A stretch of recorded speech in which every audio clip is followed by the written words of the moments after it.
Pour terminer cet après-midi, passer la parole au docteur Marie Chauveau, qui est responsable de l'EMA 44 et infectiologue au CHU de Nantes, et qui va donc nous parler des actualités thérapeutiques dans l'infection Covid.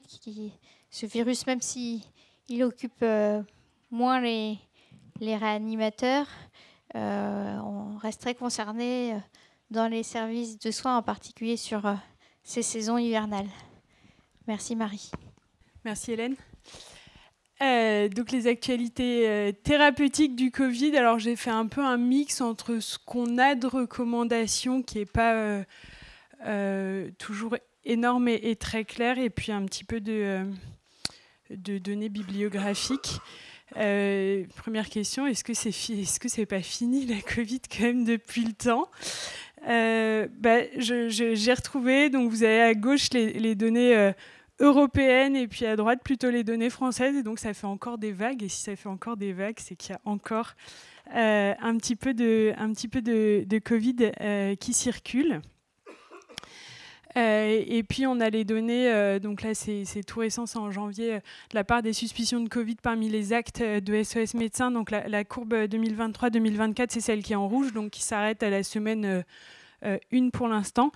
Donc vous voyez que par rapport au gros pic qu'on a, c'était 2021-2022, donc il y en a beaucoup moins, mais on est à peu près au niveau de circulation de 2022-2023, donc ça continue quand même un peu, il y a un bruit de fond qui persiste.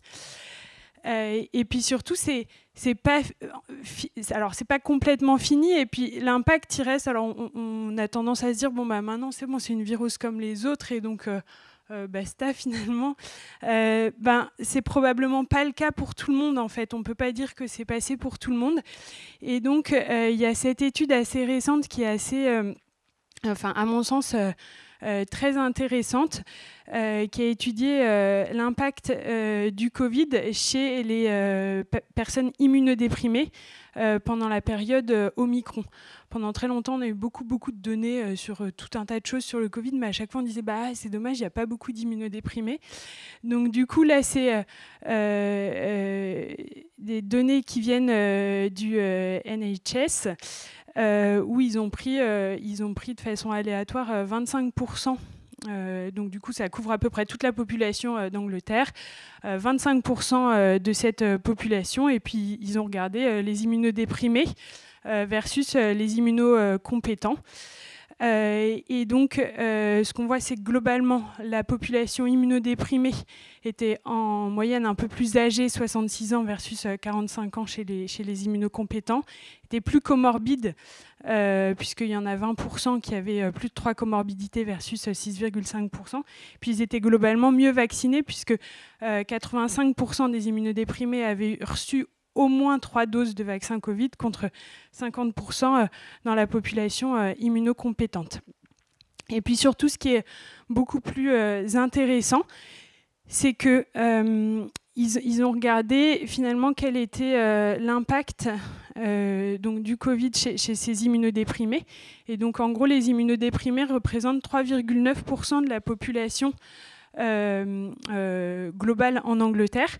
Mais par contre, si on regarde les hospitalisations pour Covid-19, les immunodéprimés représentent 22% des hospitalisations. Donc il y a vraiment une surreprésentation.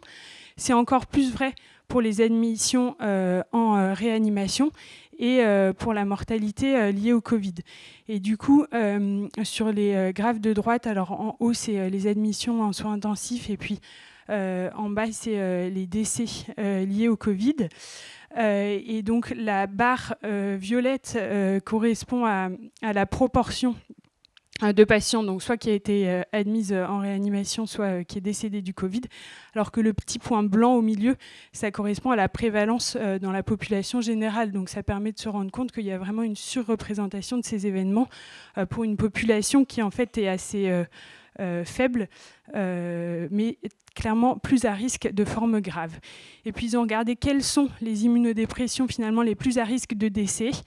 Le top 3, c'est clairement la transplantation d'organes solides avec une incidence ajustée, un taux d'incidence à 13. Les patients allogreffés, les patients avec une hémopathie maligne en cours de traitement, et puis dans une moindre mesure, mais quand même de façon notable, les patients avec un déficit immunitaire primitif. Donc, si on synthétise un tout petit peu, je trouvais les graphes de cette revue assez intéressantes. C'est que les patients qui ont une altération de l'immunité cellulaire, du coup c'est la deuxième case là, ils vont faire surtout une infection aiguë plus sévère. Donc eux, on va les voir volontiers arriver assez tôt avec une forme grave. Alors que les patients qui ont une altération de l'immunité humorale, ça va surtout ensuite être un problème d'échec de la clearance virale et du coup une infection qui va se prolonger dans le temps. Et donc je pense que vous avez tous vu ces patients soit sous rituximab, soit avec une LLC, qui ont une PCR Covid d'il y a 3 mois positive, et puis depuis, ils toussent, ils font de la fièvre régulièrement, et dès qu'on refait des PCR, c'est toujours positif. En fait, c'est qu'ils n'ont toujours pas éliminé leur virus, et donc avec des formes qui sont pas toujours graves, mais qui sont persistantes dans le temps, qui induisent une inflammation chronique et puis qui sont invalidantes. Et du coup, la HAS nous a invités en juin, et puis avec une actualisation là, en décembre, à considérer que non, le Covid, c'est pas fini pour tout le monde, et notamment pour les patients immunodéprimés. Il persiste des formes graves, ce qui doit conduire à les informer sur la persistance de ce risque, qui n'est pas toujours très bien perçu par tous ces patients, et sur les consignes qui permettent de s'en prémunir. Et puis de recibler les personnes qui vont bénéficier d'un traitement de la Covid-19 et de réécrire, si c'était nécessaire, textuellement, que les patients sévèrement immunodéprimés ou qui ont une pathologie à très haut risque de forme grave doivent bénéficier d'un traitement de la Covid-19.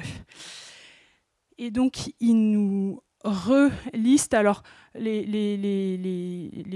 critères qu'on connaissait déjà. Donc les personnes à très haut risque de forme grave, c'est celles qui sont en bas, c'est en gros tous les patients immunodéprimés plus les personnes atteintes de trisomie 21, et puis les personnes à risque de forme juste grave, un tout petit peu moins grave que le très haut risque de forme grave. Ça va être les comorbidités dont on a déjà vu plusieurs fois les listes depuis le début de la Covid. Alors, quel traitement est-ce qu'on a à disposition? Alors, je vous les ai classés. On ne va pas parler de tous, mais on va parler un petit peu quand même des antiviraux, un tout petit peu d'actualité ou d'échec d'actualité sur le versant anti-inflammatoire avec la corticothérapie, et puis un petit peu d'immunothérapie. Je ne parlerai pas de vaccination parce que on ne pouvait pas parler de tout, mais voilà, j'ai fait des petits choix. Donc l'idée, c'est de voir quel positionnement de chacun et pour quel patient. Alors, il y a, dans les recos, il y a des recos américaines, des recos anglaises, les recos de l'OMS. Alors là, je vous ai mis parce que je trouve ça assez visuel, en fait, ces recommandations de l'OMS, même si toutes les molécules ne sont pas accessibles ou positionnées de la même façon en France. Nous, on n'a pas de recommandations très, très explicites. On a de temps en temps les réponses brèves de la HAS, mais qui permettent de répondre plutôt aux patients ambulatoires. Parfois les avis d'experts du groupe Avatar, mais qui sont, si on tombe dessus, on a un peu de la chance. J'avoue que ça ne circule pas forcément de façon très claire. Donc voilà, j'ai essayé de vous résumer certaines choses. Donc en 1, comme antiviral, on a le nirmatrelvir ritonavir, qui est le Paxlovid. Donc vous vous souvenez de cette étude du New England où c'était Paxlovid pendant 5 jours versus placebo. Le critère de jugement principal était la mortalité ou les hospitalisations liées au Covid à J28. Et donc, on avait une réduction relative du risque de 89% dans le groupe Paxlovid par rapport au placebo.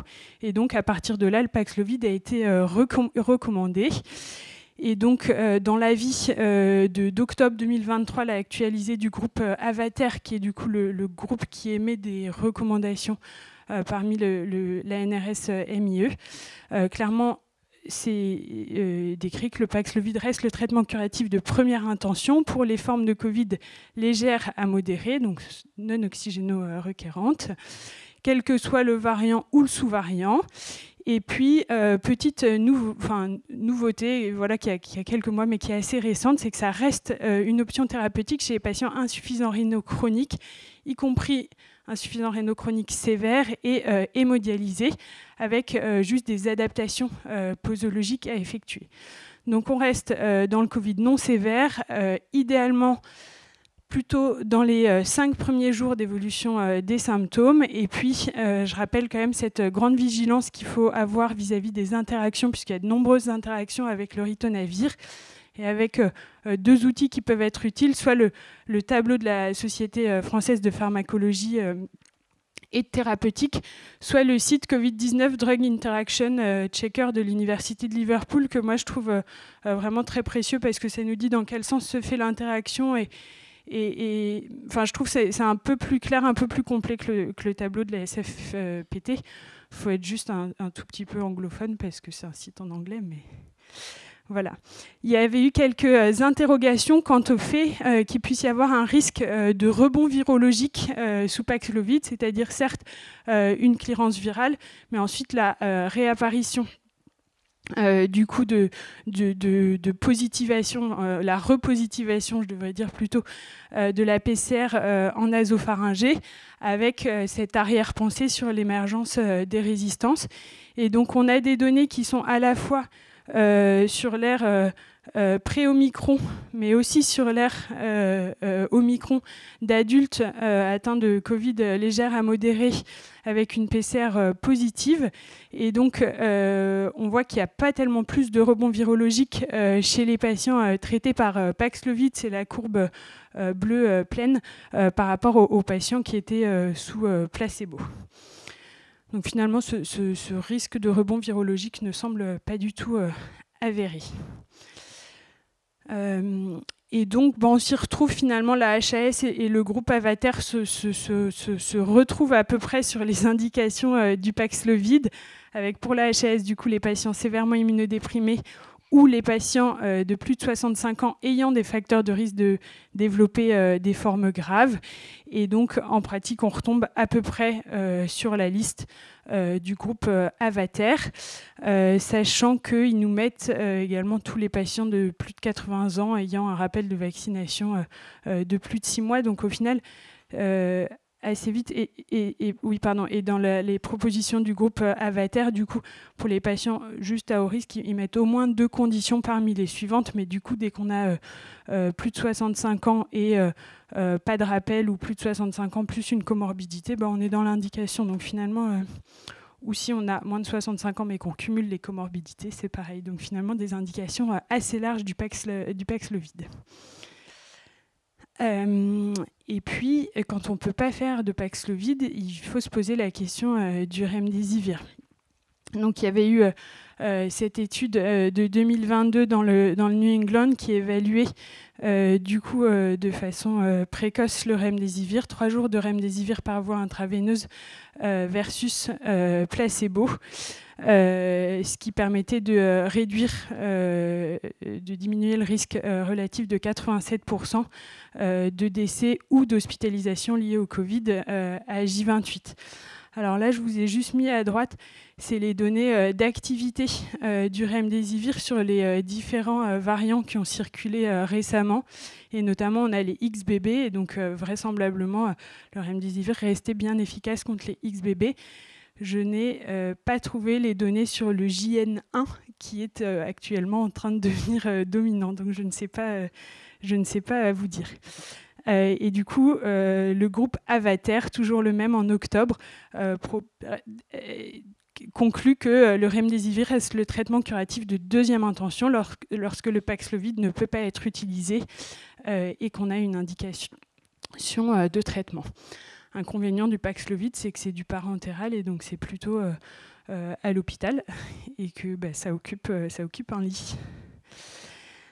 Certains se sont intéressés à savoir est-ce que entre Remdesivir et Paxlovid, est-ce que l'un fait mieux que l'autre, et donc ça, c'est juste les données d'une étude monocentrique prospective, 3 jours de remdesivir versus 5 jours de Paxlovid pour des Covid non sévères à moins de 5 jours, avec une initiation à moins de 5 jours de début des symptômes. Ce qui est quand même intéressant de noter, c'est qu'il y a la moitié de l'effectif qui était immunodéprimé. Et en fait, il n'y a pas de différence sur le taux d'hospitalisation à J28. Donc, vraisemblablement, l'un fait aussi bien que l'autre. Maintenant, c'est une seule étude, donc ça appellerait à être confirmé. Est-ce qu'il y a de la place pour le remdesivir chez le patient qui est hospitalisé pour son Covid, et notamment qui est oxygéno-requérant? Donc là, c'était une étude qui évaluait remdesivir plus standard of care versus standard of care. Le critère de jugement principal, c'était la mortalité à J28. En fait, il n'y avait pas d'effet sur le critère de jugement principal et sur les critères de jugement secondaire qui étaient soit la mortalité, soit pour les patients qui au début avaient une oxygénothérapie à bas débit qui n'était pas ventilée de façon mécanique ou à haut débit. Il y avait peut-être un petit bénéfice chez ces patients avec un peu moins de mortalité et moins de progression vers une ventilation haut débit ou non invasive ou invasive. Par contre, chez les patients qui étaient d'emblée ventilés, il n'y avait pas de bénéfice. Et puis, si on regarde des données plutôt de méta-analyse qui inclut du coup quasiment tous les patients qui ont été inclus dans des essais et traités par remdesivir entre février 2020 et avril 2021, il y avait quand même une réduction de la mortalité à J28 qui était faible, mais statistiquement significative. Par contre, on confirme bien que chez le patient qui est d'emblée ventilé, soit haut débit, soit VNI, soit ventilation mécanique, il n'y a pas d'impact du remdesivir. Et puis même quand il regarde dans les différents sous-groupes selon la présence ou non de comorbidité, selon la CRP, donc l'inflammation systémique, etc., il n'y a pas de sous-groupe qui en tire plus de bénéfices. Donc en pratique, le remdesivir peut être proposé, alors plutôt sur une durée de 5 à 10 jours chez le patient hospitalisé sous réserve qu'il soit du coup oxygéno-requérant mais non ventilé. Et on restera sur les mêmes durées chez l'immunodéprimé. Et donc c'était la question qu'on se posait tous, c'est est-ce que le remdesivir a un intérêt chez l'immunodéprimé ? Sachant que je vous ai dit, il y a certains de ces patients immunodéprimés, ils arrivent à l'hôpital, pas tant parce qu'ils font une forme sévère oxygéno-requérante, mais plutôt parce qu'ils se traînent leur Covid qui reste symptomatique, sans forme grave, mais avec une forme symptomatique embêtante au quotidien.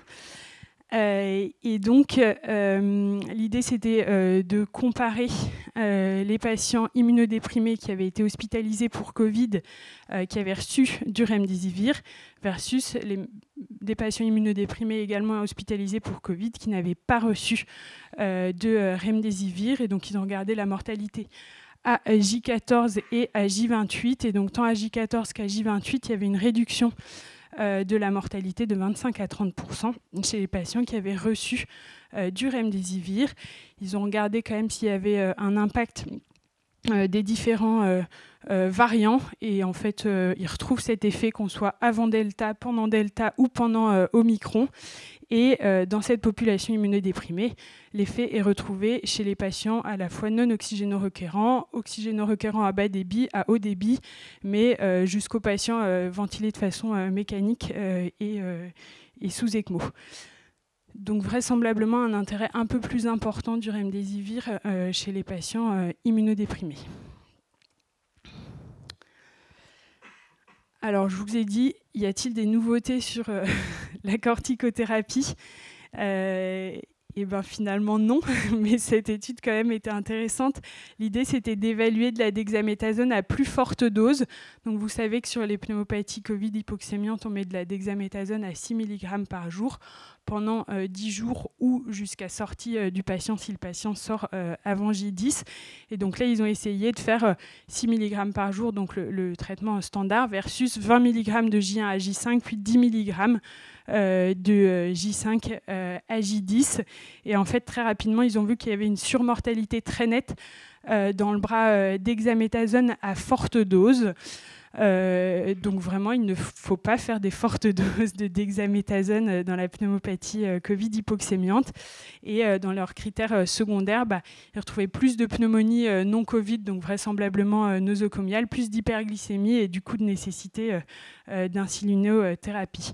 Donc on reste sur ce bon vieux dexaméthasone 6 mg par jour. C'est quand même pas mal de le savoir. Voilà, on arrive au plasma de patients convalescents. Je ne sais pas si vous avez eu l'occasion d'en faire dans vos différents centres ou au moins d'en discuter. Du coup, on est plutôt dans le versant immunothérapie passive, où l'idée c'est de transfuser du plasma de patients donneurs du coup, qui ont guéri du Covid et donc qui ont des immunoglobulines anti-Covid. Et donc il y avait eu cette première étude qui évaluait chez le patient tout venant finalement hospitalisé pour pneumopathie Covid hypoxémiante. Et donc quand on regarde chez tous les patients hospitalisés pour pneumopathie Covid hypoxémiante, très clairement il n'y a aucun bénéfice au plasma de patients de convalescents. Dans le SDRA, ils ont essayé de voir s'il y avait un intérêt. Donc là, c'est des patients hospitalisés pour un SDRA Covid, ventilés depuis moins de 5 jours, qui reçoivent soit juste le standard of care, soit le standard of care plus du plasma de convalescent. Alors à noter que c'est avant Omicron. Leur critère de jugement principal, c'est la mortalité à J28. Et donc il y a une petite réduction de la mortalité quand même à J28 de façon significative. Par contre, quand ils regardent dans le sous-groupe des patients qui est ventilé depuis plus de 48 heures au moment de l'inclusion, il n'y a aucune différence. Donc peut-être un discret bénéfice chez les patients en SDRA ventilés depuis moins de 48 heures, mais en pratique, ce n'est pas fait pour des questions de gestion de stock, parce que du coup, il y a des questions de pénurie de plasma et que le bénéfice dans ce cadre-là est probablement trop faible pour qu'on puisse perdre du plasma, malheureusement, dans ce contexte. Et puis la dernière question, c'est chez les patients immunodéprimés, et finalement c'est dans ce cadre-là qu'on en fait le plus depuis le début, mais jusque-là il n'y avait pas beaucoup de données, et donc ça c'est une méta-analyse parue là assez récemment, qui recouvrait du coup les données de 3 essais randomisés et de 5 cohortes observationnelles. Alors ce qui est intéressant, c'est que l'administration du plasma survenait finalement en médiane 17 jours après le début des symptômes. Donc on voit bien que c'est un positionnement qui est plutôt plus tardif pour des patients qui, comme on l'a dit, traînent un peu leurs symptômes. Donc dans cette méta-analyse, 60% des patients avaient une hémopathie maligne, 30% étaient transplantés d'organes solides et puis 17% avaient un déficit immunitaire primitif. Et puis, du coup, il y a un bénéfice sur la mortalité qui est très net. Alors, c'est des données poolées de méta-analyse, mais 18% versus 27% dans le groupe Standard of Care, ce qui ressort de façon significative. Donc, très clairement, de tout ce que je vous ai montré, je pense que c'est la population qui bénéficie le plus du plasma de convalescents. En pratique, comment ça se passe ? C'est un PUT. Du coup, il y a des documents de la NSM très clairs là-dessus. Donc, la décision doit se faire et doit être décidée en réunion de concertation pluridisciplinaire. Alors, je ne sais pas dans vos centres avec quelle RCP vous fonctionnez. Nous, on passe par la RCP francilienne pour valider les indications de plasma. Il faut qu'on ait une infection certaine et que ce soit chez des patients qui ont un déficit profond de l'immunité humorale. Et le 4e point, qui n'est pas des moindres, c'est si tout autre traitement autorisé dans cette indication s'est avéré soit inefficace, soit est contre-indiqué. Donc, et je vous l'ai dit, il y a un problème de gestion de pénurie de plasma. Donc nous, on est dépendant à chaque fois de ce que nous répond la RCP francilienne. Je ne sais pas ici à Angers par où vous passez. Et donc souvent, même si on est à plus de 5 jours, on commence par la carte Paxlovid. Pour les patients transplantés où il y a des interactions avec les anti-rejets, parfois on ne fait pas le Paxlovid, on passe direct au Remdesivir. Et souvent, ce qui se passe, c'est que le Remdesivir marche bien. Mais, alors je n'ai pas donné de rebond avec le Remdesivir, mais notre impression, c'est que le patient sort et il revient quelques jours ou quelques semaines plus tard avec toujours les mêmes symptômes, le même Covid, et il finit par avoir le plasma. Je ne sais pas si votre sentiment est différent ici à Angers, Hélène, mais voilà, en tout cas, c'est un peu particulier, mais ça marche bien. En termes d'immunothérapie, là on est plutôt en prophylaxie. Vous savez, on a eu plein d'anticorps monoclonaux en prophylaxie, en curatif, et puis au fur et à mesure des variants, les différents anticorps ne marchaient plus. Eh bien, depuis novembre, je crois, il y a l'AZD3152, qui est du coup un anticorps monoclonal, qui est actif sur les variants qui circulaient récemment, et du coup qui est indiqué en prophylaxie chez les patients de plus de 12 ans qui présentent un déficit immunitaire, qui soit primaire, induit par les traitements ou autres. Et donc, c'est une injection intramusculaire de 300 mg. C'est une autorisation, c'est une AAC, et donc ça passe par une demande sur e-Saturn. Et je pense que ce n'est pas encore très bien connu que c'est pas, qu'il y a actuellement des anticorps efficaces en prophylaxie pour ces patients qui restent à haut risque. Je vous ai juste mis là donc, le fameux tableau des variants, donc c'est le plus récent, et donc là, celui qui émerge, là, c'est le JN1. Et donc, j'ai trouvé... avant ça, du coup, on a tous les autres variants qui ont circulé. Et donc, il y a eu, ça c'est... du coup, des données qui sont plutôt in vitro, de neutralisation de la ZD3152 sur du coup tous les variants, notamment les XBB, et donc en dehors de l'EG5 et l'EG5.1, mais qui circulaient plus en France, du coup la ZD3152 restait sur les variants majoritaires. Là-dedans, ils ne mettent pas les données sur JN1. Alors j'ai re-regardé sur les RCP du produit. Ils mettent que on se trouverait plutôt à 83, donc par ici, donc en principe toujours une certaine efficacité, mais je vous avoue qu'il n'y a pas de données publiées, et donc j'espère que ça marche encore sur JN1, mais je n'ai pas beaucoup de données là-dessus. En pratique, je pense qu'il faut continuer d'axer, et en particulier du coup chez les immunodéprimés ou les patients à haut risque, sur la prévention. Et donc, voilà, je ne vous ai pas parlé de vaccination puisqu'on ne pouvait pas parler de tout, mais il y a la vaccination, il reste quand même les mesures barrières, et je pense que les patients à haut risque, il faut quand même leur dire que toute la période où tout le monde était masqué, et ils s'en souviennent peut-être pas, mais il faisait beaucoup moins d'infections, même hors Covid, et donc c'est bien d'avoir ça à l'esprit. De penser à la possibilité de la ZD3152 pour l'instant en prophylaxie pour les patients à haut risque. Traitement précoce Paxlovid avec des indications assez larges, et de au moins discuter du Remdesivir en cas de contre-indication au Paxlovid et de haut risque. Après, c'est pas toujours facile, parce que parfois c'est faire venir des patients qui sont ambulatoires plusieurs jours à l'hôpital juste pour faire une perf. Donc là, tous les services sont pleins à craquer, donc c'est vrai que ça pose toujours un petit peu question. C'est de la priorisation. Pour les patients avec une pneumopathie Covid, hypoxémie hospitalisée, pas de grands changements pour l'instant. Et puis chez l'immunodéprimé, on reste sur le Paxlovid, je pense indépendamment du délai, quand on est sur les formes traînantes, même si on a plus de 5 jours, il ne faut pas s'en priver, du Remdesivir, et puis vraisemblablement le plasma, mais c'est vrai qu'on garde un accès assez limité au plasma, en tout cas on ne peut pas en prescrire à tour de bras.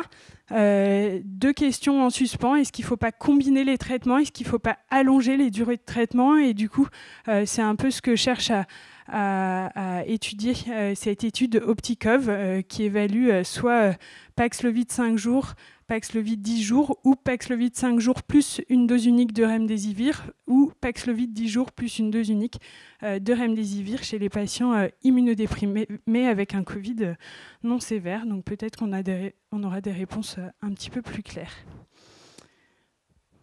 Voilà ce que j'avais à vous dire.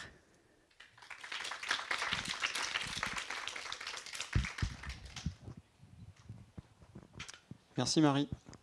Est-ce qu'il y a des questions dans la salle ? Une petite question piège sur le chat. Merci. Pour venir un peu chambouler tout ça.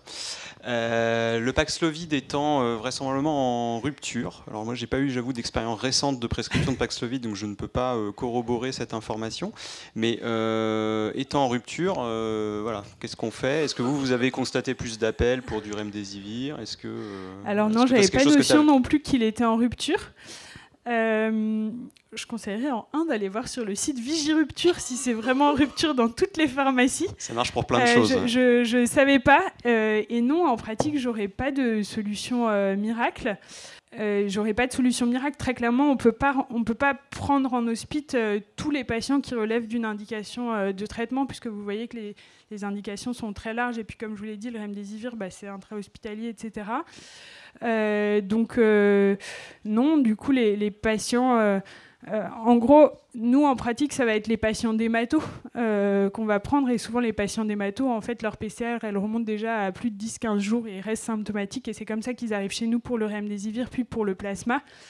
Mais du coup, non, là, j'avoue que si vraiment... je n'avais pas connaissance de cette rupture et j'ai rien à sortir de sous le chapeau, malheureusement. Probablement bien cibler ces patients et les gros immunodéprimés, vous sollicitez quand même. C'est ça, oui, tout à fait. C'est au moins et les autres, se dire que le bénéfice est probablement moindre. Ouais. L'idée étant que probablement aussi ceux qui ont été revaccinés récemment et qui ne sont pas très profondément déplétés en B, probablement ils sont un petit peu moins à risque que ceux qui n'ont jamais été vaccinés ou dont le dernier appel remonte à il y a très longtemps. Enfin, c'est essayer de grader ensuite un petit peu en fonction des différents facteurs, soit protecteurs, soit au contraire de risque. Est-ce que l'hydroxychloroquine est définitivement enterrée dans cette indication ? Ah oui, alors je pense que du coup, elle n'a jamais été formellement et officiellement indiquée. Mais là, je pense que l'hydroxychloroquine, dans le contexte du Covid, est bel et bien enterrée. Ouais.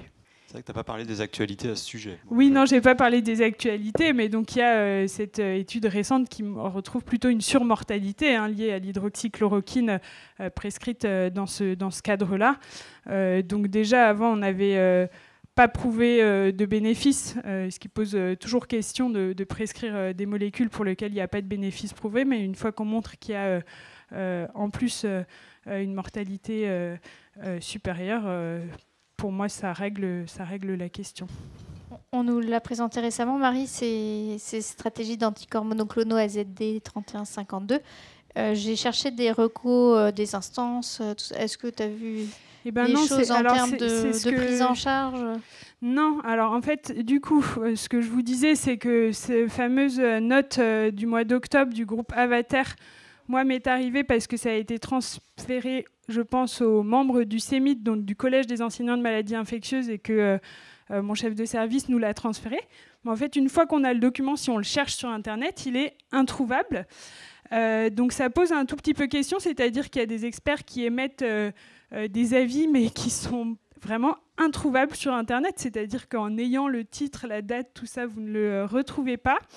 Et donc, on a ces fameuses réponses brèves de la HAS, mais qui sont des réponses brèves et qui en fait, visent à répondre aux 90% des patients. Et en pratique, là, on s'intéresse aux 5%, je vous l'ai dit, ou 3,5% de population immunodéprimée. Je suis retournée voir sur le site du COREB, et en fait, les actualisations, c'est 2021 ou 2022, peut-être pour la prise en charge gériatrique, donc rien de récent de ce côté-là.